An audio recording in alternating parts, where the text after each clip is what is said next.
So hi guys, welcome back to our channel. So நம்ம subscriber ஒருத்தவங்க வந்து RC25 batting and bowling tips போடுங்க அப்படின்னு சொல்லியிருந்தாங்க. ஸோ அவங்களுக்காக தான் இந்த வீடியோ. ஸோ ஃபஸ்ட்டு எனக்கு வந்து பவுலிங் டிப்ஸ் பற்றி நானே இன்னும் பவுலிங் கற்றுக்கல.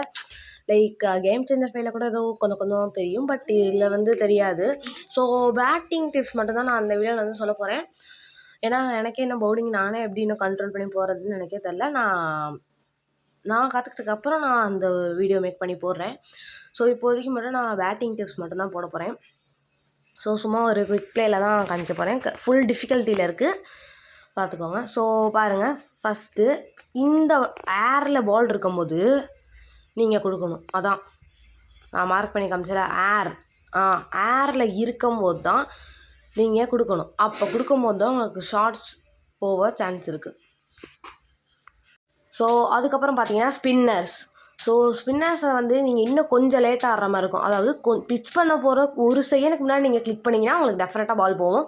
லைக் கொஞ்சம் லேட்டாக, ஃபாஸ்ட் பாலரை விட கொஞ்சம் லேட்டாக கிளிக் பண்ணுற மாதிரி இருக்கும். அப்போ தான் உங்களுக்கு டைமிங் கிடைக்கும். பாருங்கள், அந்த மாதிரி தான். லைக் கொஞ்சம்